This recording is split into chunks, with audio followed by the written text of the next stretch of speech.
Hello, friends. Welcome into the Eric Zane Show podcast, the daily show where I discuss news, nonsense, and my personal adventures from right here in the Impact Power Sports studio. Impact Power Sports online at impactpowersportsmi.com.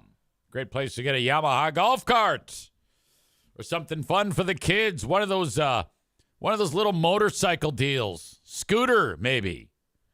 Holy cow, you name it, they've got it all. At Impact Power Sports in Rockford, Michigan.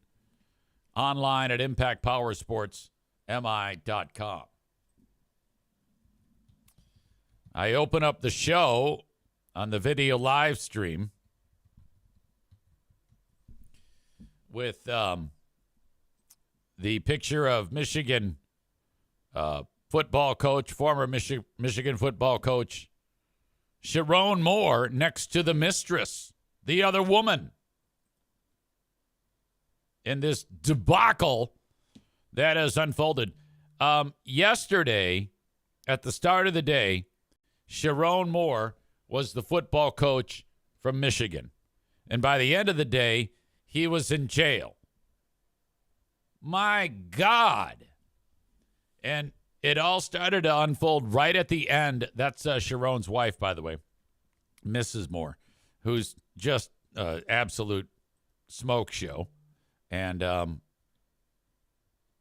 Moore, this is the mistress here, Paige Shriver, who worked in the football office. Now, some of what I say is going to be conjecture, but this is what we know. Started the day, football coach. Team fired him right at the end of our Patreon. That's when the news came out. I almost did an emergency episode just to announce the firing. Why? I didn't know why he was fired. It was a few weeks ago on this show that I forgot how it came up, but this sort of drama was being tossed around recklessly on various sites, and then we kind of just forgot about it. But apparently there was more to it than what we thought, because this now happened. So the school, it's against the rules to have a relationship like this, a senior subordinate, all that. Places kind of frown upon that. So at first the school didn't have any evidence, but then they got some information that proved that Moore was this was his mistress, and so that was it. Got fired. But this isn't your run-of-the-mill scandal. First off, they said that he got her pregnant, and I don't know. That's speculative. Speculative. I don't think that anybody knows for sure. A couple things in the speculation. It's like sources say, my sources say, things like that. So I don't want to get in the weeds with that yet. The facts are this. Woke up, head coach. By yesterday afternoon, not head coach. End of the day, in jail. What could have happened? Holy shit. What an absolute bombshell. I thought that there was a chance that he was getting fired just over, the team wasn't that great when I first saw that he had been fired.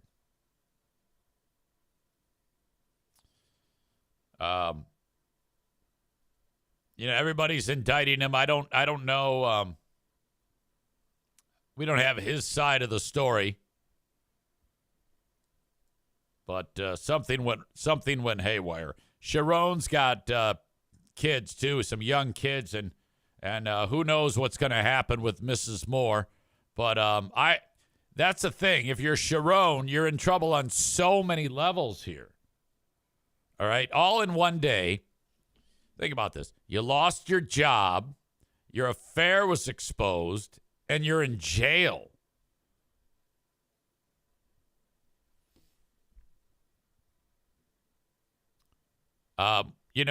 Joe Martinez, right away, people are like, where's Joe Martinez? Dumb shit got out in front of it, and he said, I won't be able to comment today because I'm in an area that doesn't have reception. Now, I don't believe that. I don't believe that at all. I believe he's just ducking us. Not that, to me, this isn't really a indictment of the program at all. So, I mean, to me, it's a bigger thing to make fun of that they fucked up against Ohio State or they got slaughtered by USC. Tyler said, it's always crazy to me how men will ruin their lives for some strange, well, men and women, people in general. This affair is costing Sharon Moore deeply. Millions of dollars, his reputation, nearly his life. As it turns out, when this was exposed and he was fired, from what I'm understanding, and this is speculating, Moore threatened to kill himself, and he actually went to the mistress's residence, broke in, had a knife, and threatened to kill himself, all while threatening her.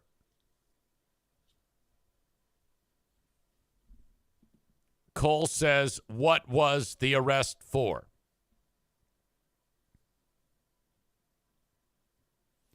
This is a developing story, and the police are kind of being hush-hush about it, but I think that they have to basically say what the hell this guy was arrested for.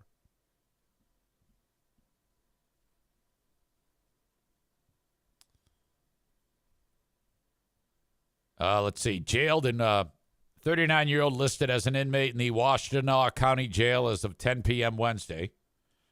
Initially detained by police in another community for investigation into potential charges. He was involved in alleged assault shortly after 4 p.m., according to authorities. Cops released a statement saying the suspect was taken into custody following the incident, but declined to name Moore as the culprit. At this time, the investigation is ongoing, given the nature of the allegations. We need to maintain the integrity of the investigation and its current status. At this time, we are prohibited from releasing details. Michigan found the credible evidence that Sharon Moore, married with 3 daughters, engaged in an inappropriate relationship with a staff member, a clear violation of university policy. Let's see. What was Moore arrested for?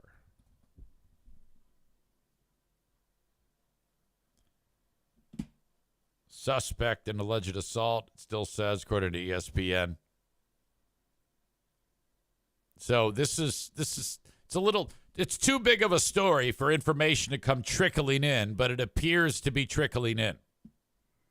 All we know is that this was a cataclysmic implosion. But what's interesting is I don't think yet that, this is bad. Okay? This is really, really bad.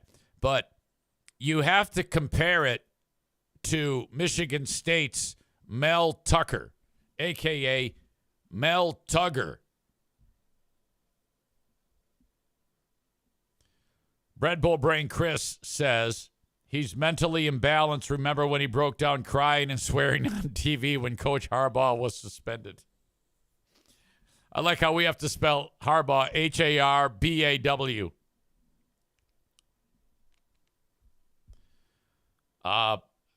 There's a lot of terrible comments.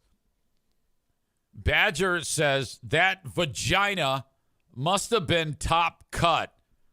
Oh my God, it's a horrible comment. There's been some other terrible comments that I've seen. Let's see. Joe Martinez. I sent the picture of the mistress. And moron, I don't even want to say what he said. But he wrote, she probably likes it in the ass. It's like, Jesus Christ.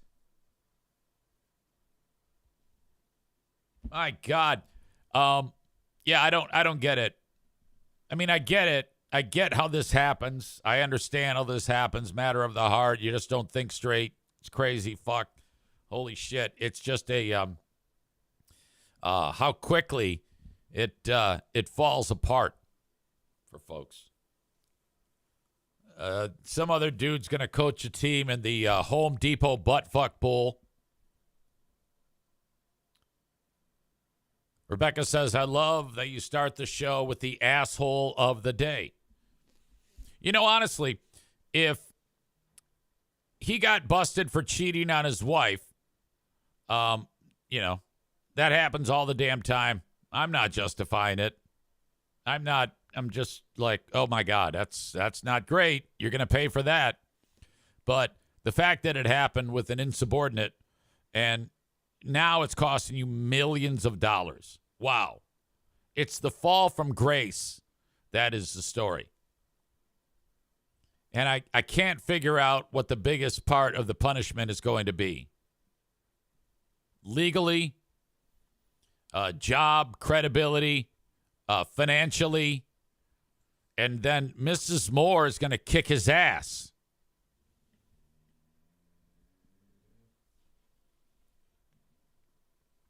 Tyler says, I'm on the fence, but I feel like sexually harassing a woman who was there solely to teach the team to not sexually harass, assault women is the worst of the two.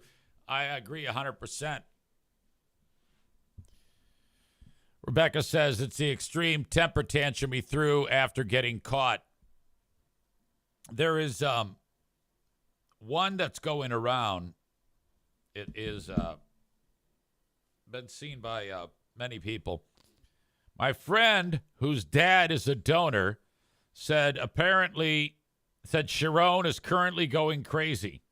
Apparently, Sharon is in protective custody, threatened to kill himself to his wife, left his house, went to the staffer, and held knife to his own throat, said, I'm gonna KMS, but you first, then intercepted at church by police because his wife has his location.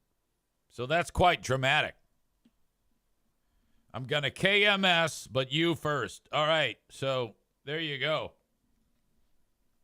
And the comment underneath this, this situation has gotten exponentially wilder.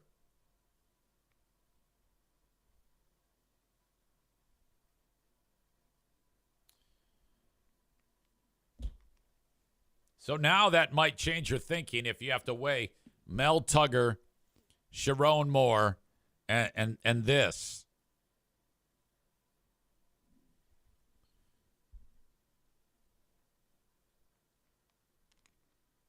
The fact that, I mean, if that's true, you might have to, I mean, he's threatening to unalive someone.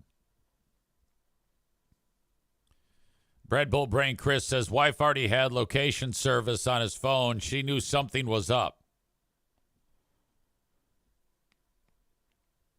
Tyler says, if a guy cheats on his wife in such an idiotic fashion, he deserves to be taken to the cleaners. Yeah, this is messy, no doubt.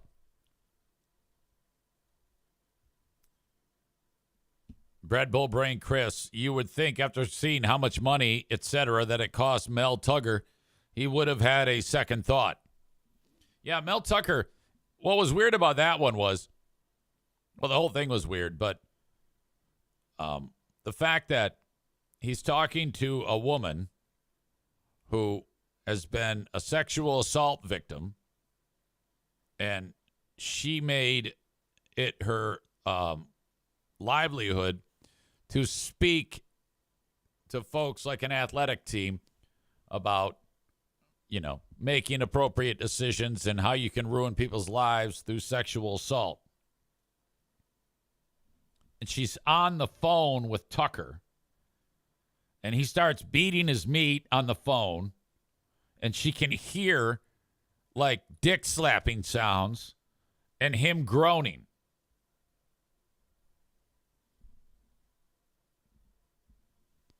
Tyler says Tugger takes the prize for worst initial incident. Sharon takes it for worst reaction to incident. All right, I can live with that. What if these two did like a podcast together? Tucker and Sharon, or like a top-rated sports talk morning show. Tucker and Sharon in the morning.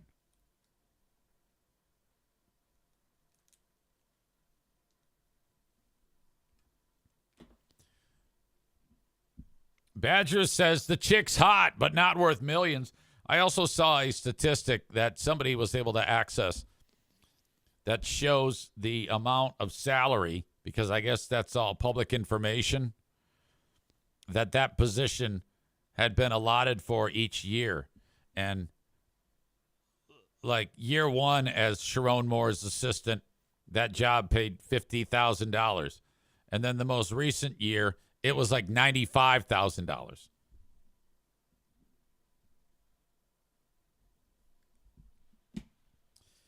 You know, honestly, I think that guy was kind of on the way out anyway. I don't think people were that happy with him because though Michigan won, they also got beat a few times, in some cases badly.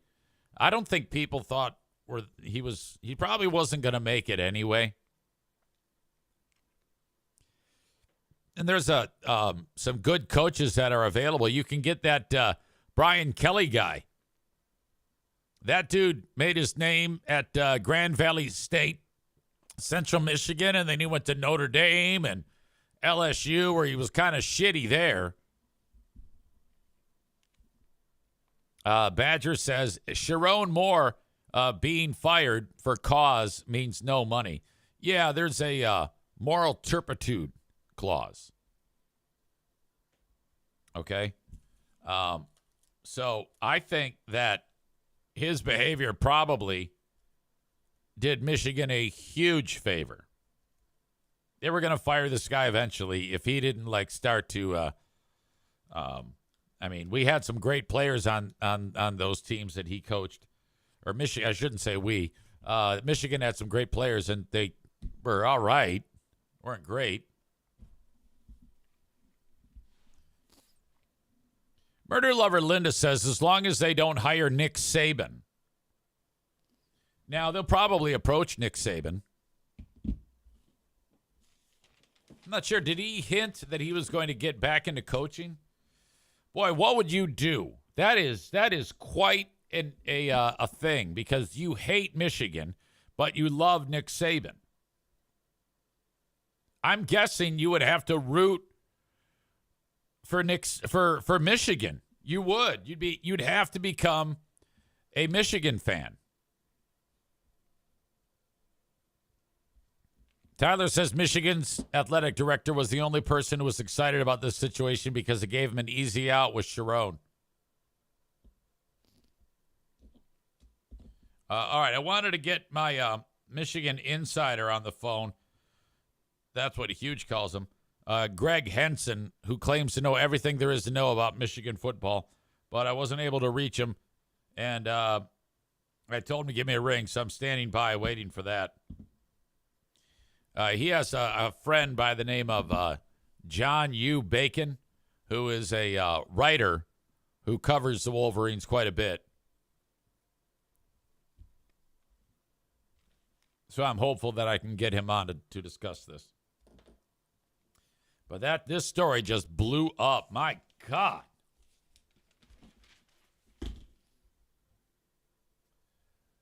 Yesterday was a hockey game in Grand Rapids, Michigan.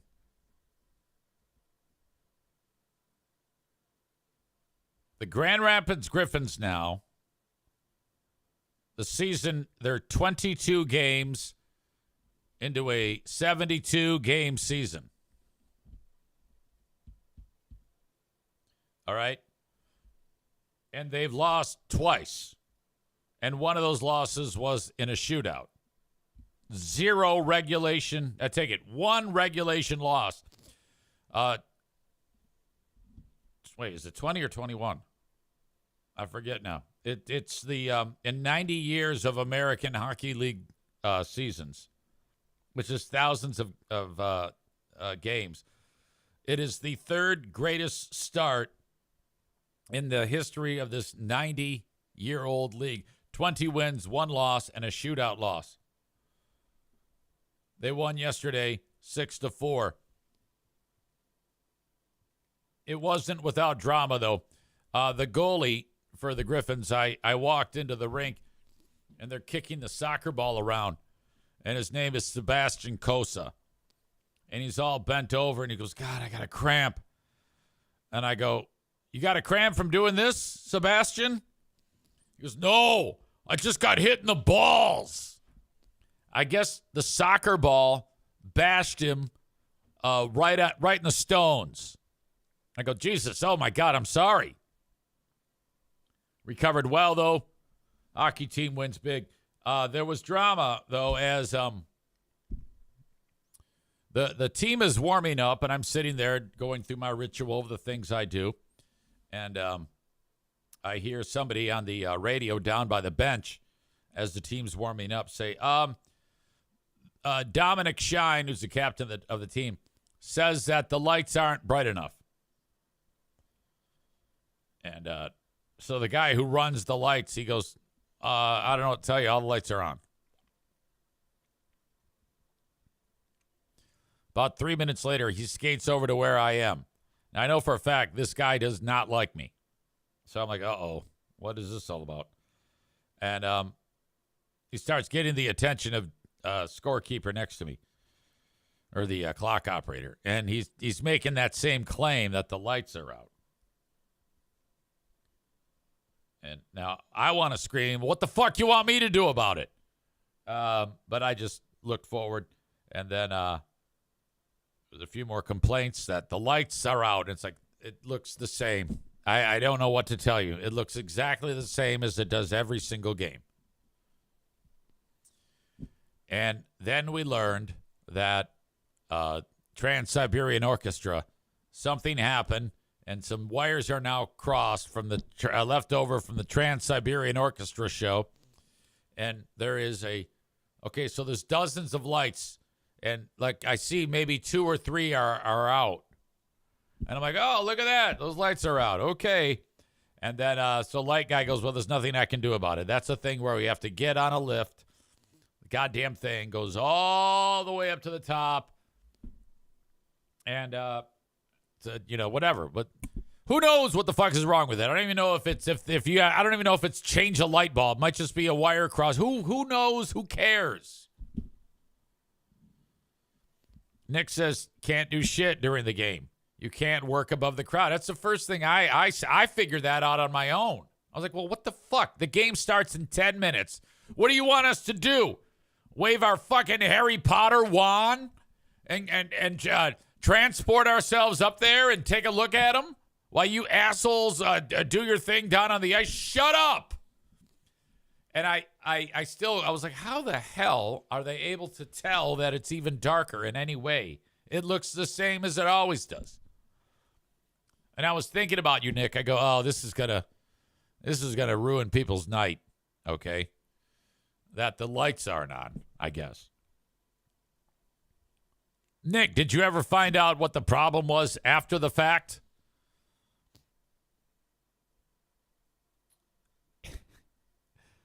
He says, I'm sure they play in a bunch of shithole arenas not near as bright as ours. Oh, yeah. So who knows? But it was such a big deal. And then so this has been talked about for 15 minutes. And then I hear a message on my headphones, and guy says, it's somebody from the team. It says, Eric, can you get the ref's attention and explain to this what's going on? Explain to him what's going on, and because the other team isn't aware, and then have him explain it to the other team. And in my head, I'm like, okay, I announce names. What do you want me to do? Hit the button. Excuse me, ref? Ref, can you come here? I go, I'm going to sidestep this one. There's several other, there's league officials in there with me who can easily do this. So I tell this guy, Terry, him to do it. But sure enough, the ref skates over to where I'm at. He goes, hey, we're getting some complaints. And I go, lights. He goes, yeah. I go, talk to him. He skates over, talks to Terry. Oh, my God. This went on and on and on. The same complaint over and over again. Holy shit. All right, Nick, hopefully it's done. It's fixed by Saturday, or there's going to be some temper tantrums. But they won, so that's good. I've got a great food giveaway update for you. By the way, Megan says thank you to Don O, who sent some over via the Amazon wish list. You're very kind. Did get some action yesterday. Thank you to Jim Barry, who is a huge Michigan fan. I wonder how he feels about this. I think he used to work for the school years ago. Thank you to Paul H., Dr. Jim, Ray A. You all are awesome.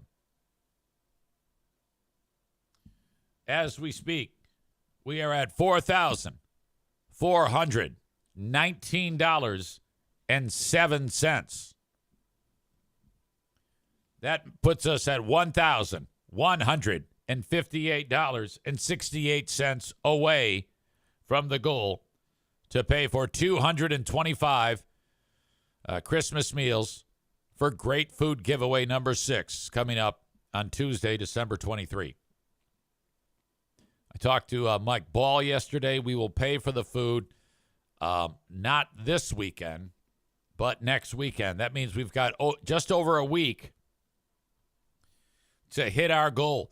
I'm hopeful that by the end of the day today, we can be under $1,000. So I'm setting that goal at a micro goal of $158.68 for today, so that we can get into the stretch run and knock out the last 1,000 as we start the weekend tomorrow. A number of the folks that are here in the live stream got after it early, and I appreciate you so much for that. So I've been directing my speaking about this to folks who listen on the audio podcast.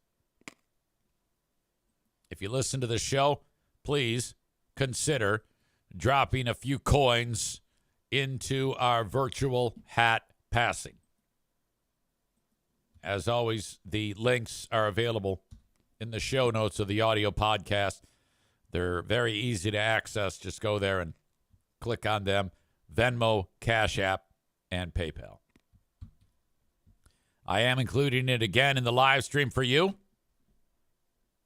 If you haven't done so, or if you're like, hey, you know what, I got a little extra cash. It's always a struggle for me to talk about this, but it's very important. It's a grassroots campaign, and we're very, very appreciative. 100% powered by the audience. So thank you so much. I also included the link to the Amazon wish list for feminine hygiene products. It'll all be given away on the 23rd, as I said. We've got 37 of 150 of the panty liners, 33 of 150 of the thick maxis, 28 of the 150 of more maxis, 20 of 200 of the tamps, 6 of the 50 of period cups. There you go. There is the link for you in the chat. And if you want to show up December 23rd, we start staging all these products and the food coming up at about 1 p.m. on Tuesday, December 23rd. Ben Glaze and I will be back at it for another edition of a Big Fraud Show. That'll be Friday night. Big Fraud Friday will be happening with show number 80 live of Who Are These Free Beers and the Ben and Eric Patreon podcast after that. Brancho says, related, my wife does not think it's funny when I call them tamps. She doesn't think it's funny. I don't think it's supposed to be funny. You're just shortening a word, right?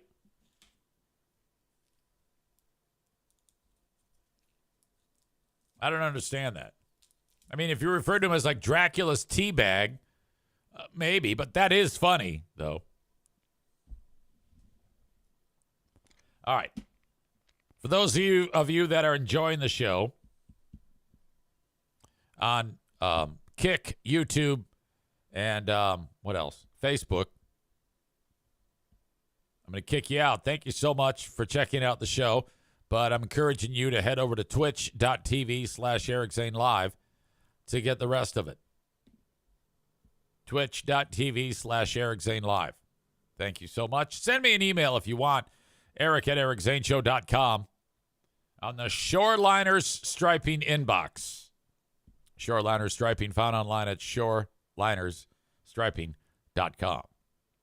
And then, of course, the Patreon. You can sign up for 7 days free anytime you want at patreon.com/Eric Zane.